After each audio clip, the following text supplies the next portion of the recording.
It is July and the trade season is upon us. What is up, you guys? I'm Tony Metro, and today I'm going to be giving you 5 bold trade predictions for this year's trade deadline. July is always the most exciting part of the baseball season. We have a ton of rumors swirling, teams that are looking to add to their contending rosters, teams that are looking to move toward the future and sell off some pieces. So today, I'm going to give you 5 ideas that I believe are going to happen. Before I go any further, be sure to subscribe to the channel so you can get more Major League Baseball content. Also, be sure to turn channel notifications on so you know when I release a new video. The Chicago Cubs entered the season with a lot of question marks. Were they going to have a fire sale? They ended up not doing that, entered the season with their current roster, but unfortunately, a 10-game skid in the middle of June and July has all but sunk their season, and GM Jed Hoyer has said they are essentially going to be selling at the deadline. So my first bold prediction, and Cubs fans, this is going to hurt to hear, is that the Chicago Cubs will trade Kris Bryant, Javier Baez, Anthony Rizzo, Kyle Hendricks, and Craig Kimbrel. First, the Cubs are going to send third baseman Kris Bryant to the New York Mets. The Mets are in big need of a third baseman. They've been able to patchwork it together so far this year with Jonathan Villar and Jeff McNeil, but they really could use a more sturdy third baseman. And that's where Kris Bryant comes in. Number one, he'll bring right-handed power to a lineup that's basically devoid of it outside of Pete Alonso. He'll also be the everyday third baseman that also brings some defensive versatility, can play first base as well as the outfield. And because Kris Bryant is a rental and a free agent at the end of this year, I don't see the Mets or any other team for that matter really offering a whole lot in a package to the Cubs. The Mets do have third base prospect Mark Vientos. He's ranked as their 7th best prospect in their farm, and he's actually off to one of the best seasons of his minor league career, so that might be the headliner in a trade. The Cubs are then going to send Anthony Rizzo to the Boston Red Sox. The Red Sox are having a surprisingly tremendous year, and that's thanks in large part to their offense, which has been one of the best in all of baseball. The one position that the Red Sox have not really done so well at is first base. They actually have the lowest OPS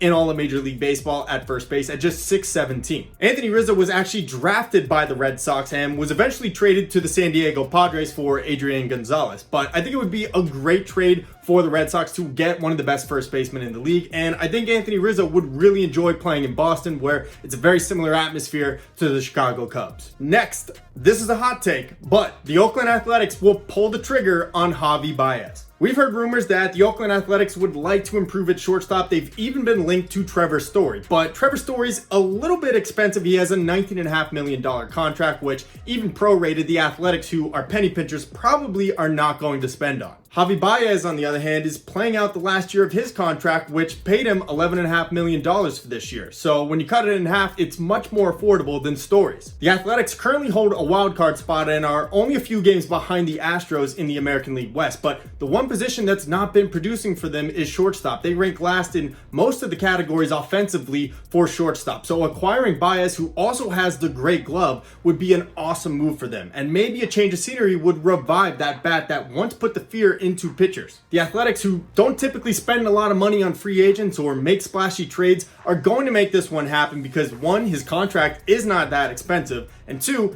I don't think the Cubs are going to get a haul in a trade. So there should be a few prospects in the A system that could intrigue the Cubs and make this trade work. Next, in a surprise move, the Cubs are going to send reliever Craig Kimbrel to an in-division rival. The Cincinnati Reds are going to acquire him. The Reds are actually 6 games over 500 this year, which I can't believe, but they're in contention for the National League Central. Their only problem is that their relief pitching has not been good. They are close to last in reliever ERA this year. That's where Craig Kimbrel, who's having a resurgent season, could help them out. And as far as for the Cubs, they might be able to get a little bit more in a trade because they're trading to an in-division rival. So I think it will work out for both sides. And last, the Cubs are going to send starting pitcher Kyle Hendricks to the highest bidder. I honestly don't even have a team for you. I think it could be a number of different ones. We have the Angels, the Phillies, the Yankees, the Red Sox, all strapped for pitching. Whoever offers the best deal to the Cubs for Kyle Hendricks is going to land him at this year's trade deadline. My second bold prediction for the MLB Trade Deadline, the Milwaukee Brewers will acquire Trevor Story from the Colorado Rockies. The Brewers have been kind of a good team, but we don't really know. Their offense is really good, but sometimes kind of just lacks some punch. And that's where Trevor Story would fit in perfectly. Now, I know the Brewers just acquired Willy Adames to play shortstop, and he's actually been really good. Seems to have rejuvenated that club. but adding a bat like Trevor Story is a once-in-a-lifetime kind of move that could put the Brewers lineup over the top. As Christian Yelich gets healthy, having him hit in front of Trevor Story could make this one of the most dynamic offenses in all of baseball. And the Brewers, although they don't have the best farm system, should have enough to land him because the Colorado Rockies have simply just waited too long to pull the trigger on a Story trade. The question only remains then, does Willy Adames get moved off of shortstop, or do the Brewers think about putting Trevor Story at third base? That might not be something that Trevor Story, who's looking for a big payday at the end of the season, is interested in doing. My third bold prediction is that the Boston Red Sox will acquire Jose Berrios from the Minnesota Twins. The Minnesota Twins are having a terrible season, and they have some really interesting trade candidates for contenders this year, like Nelson Cruz,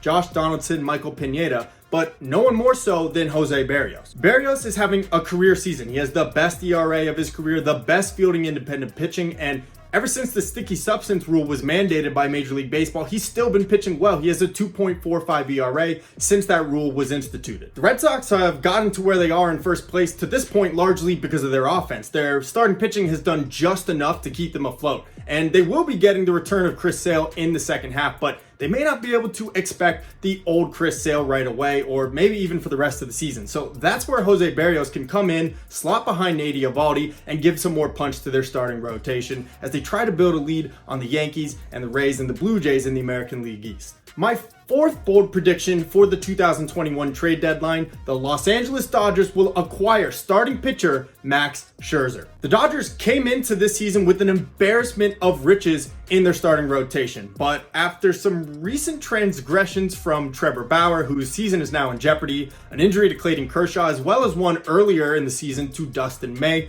the Dodgers are a little strapped for starting pitching at this point. That is where acquiring a guy like Max Scherzer with his postseason pedigree would be a perfect fit for the Los Angeles Dodgers. Scherzer has battled some injuries himself this year, but when he has pitched, he's been solid. In fact, he actually was just named the starting pitcher for the National League team by Dodgers manager Dave Roberts for this year's All-Star game. The Nationals, meanwhile, were having a bit of a resurgence on the Kyle Schwarber train, but since he's gone down with injury, they've started to spiral again, and honestly, I think they're more pretenders than contenders, and probably would be wise to sell off on Max Scherzer. And the Dodgers are probably the best team that the Nationals could deal with in a trade for Scherzer. The Dodgers always boast one of the best farm systems in all of baseball, so they should be able to find a couple interesting names from their farm. And my fifth and final bold prediction for this year's trade deadline, the New York Yankees will acquire both Joey Gallo and Kyle Gibson. This is probably the most bold prediction out of any of the other ones, especially given the current state of the Yankees. In fact, I just made a video earlier this week talking about how the Yankees should fire Aaron Boone. You guys could check that out at the end of this video. But the Yankees are still within striking distance in the American League East and the American League wild card, and a few little changes and tinkers could be enough to put them back on the right track. That's where Joey Gallo comes in, who would provide them with tremendous left-handed power, something they're sorely lacking right now. Gallo is a third baseman by trade, but has spent most of his career in the outfield and has actually played it extremely well, something that the Yankees are lacking since the injury to Aaron Hicks. Joey Gallo, playing 81 games with the short porch in right field at Yankee Stadium, could easily go for 40 to 50 home runs each and every year, something that the Yankees could tremendously use right now, given how bad their offense has been for most of this season. Meanwhile, the Yankees' rotation has been decimated by injuries and worse, underperformance from guys like Jameson Taillon, and Kyle Gibson is looking like an AL Cy Young candidate so far this year. Gibson's ERA is below 2.30 and would be a huge addition to put behind Garrett Cole in a rotation that just simply has not lived up to the offseason hype. Now, because of the magnitude of this trade, the Yankees are 100% going to have to send Miguel Andujar or Clint Frazier along with a high-end prospect, but I think most Yankee fans will 100% be on board with that. They can't be happy with how the season's been going. They want things to change, and if you want things to change, you have to make a bold move, and this is it. So those are my 5 bold predictions for this year's trade deadline. What do you guys think? Which of these trades is going to come true, and which of them am I just crazy about? What team needs to add hitting the most, and what team needs to add pitching the most? And stay tuned for my upcoming video, First Half Awards for Major League Baseball.